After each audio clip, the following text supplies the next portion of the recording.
আপনাদের কি জানা আছে আজ থেকে ৫০০ বছর আগে মক্কায় কফি খাওয়া সম্পূর্ণ নিষিদ্ধ ছিল?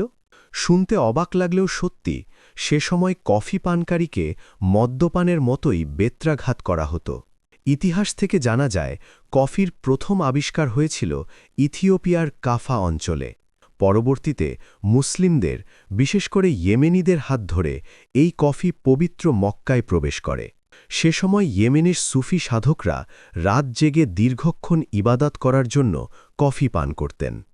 কারণ কফি পান করলে তাদের ক্লান্তি দূর হতো এবং ইবাদতে গভীর মনোযোগ দেওয়া সহজ হতো। কিন্তু বিতর্কের শুরু হয় ১৫১১ সালে পবিত্র মক্কায়। ইয়েমেনের একদল মানুষ তাওয়াফের বিরতিতে মসজিদের এক কোণে বসে কফি পান করছিলেন। মক্কার তৎকালীন গভর্নর খায়ের বেগ তাদের এই অপরিচিত কালো পানীয় খেতে দেখে অবাক হন। তারা কি পান করছেন জানতে চাইলে তারা প্রথমে তা লুকাতে চেষ্টা করেন। আর এখান থেকেই সন্দেহের শুরু। যে পানীয় শরীরকে এতটা চাঙ্গা করে, সেটি কি মদের মতোই কোনো মাদকদ্রব্য?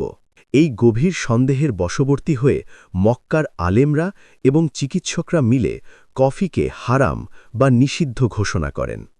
বিষয়টি শুধু মক্কাতেই সীমাবদ্ধ থাকেনি, এই ফতোয়া অন্যান্য অঞ্চলেও ছড়িয়ে পড়ে।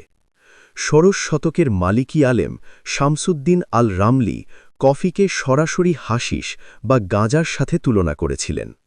এমনকি দশম হিজরি শতকে মোহাম্মদ আল আইনি নামের এক আলেম কফির বিরুদ্ধে পৃথক একটি গ্রন্থও রচনা করেছিলেন।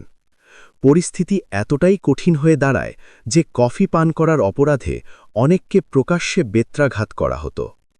পরবর্তীতে ১৫৪৪ সালে উসমানীয় সুলতানও রাষ্ট্রীয় ফরমান জারি করে কফি নিষিদ্ধ করেন।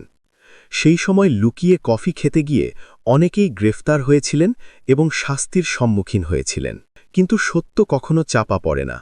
সময়ের সাথে সাথে মানুষের দৃষ্টিভঙ্গির পরিবর্তন ঘটে। শায়েখ আব্দুল কাদির আল জাজিরির মতো বিখ্যাত আলেমরা কফির বৈধতার পক্ষে শক্ত প্রমাণ তুলে ধরেন। তিনি ফতোয়া দিয়ে বুঝিয়ে দেন যে কফি কোনো মাদক নয়, এটি মানুষের হুঁশ কেড়ে নেয় না, বরং কফি একটি হালাল পানীয় যা মানুষকে সতেজ রাখতে সাহায্য করে। আলেমদের এই সঠিক ব্যাখ্যার ফলে আস্তে আস্তে মানুষের ভুল ধারণা ভাঙতে শুরু করে।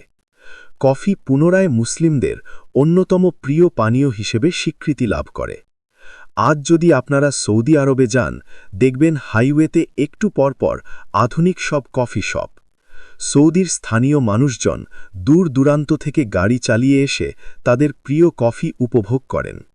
অথচ আজ থেকে ৫০০ বছর আগে এই কফি পান করার জন্যই মানুষকে শাস্তি পেতে হতো। ইতিহাসের এই অজানা তথ্যটি আপনাদের কেমন লাগলো তা অবশ্যই কমেন্ট করে জানাবেন।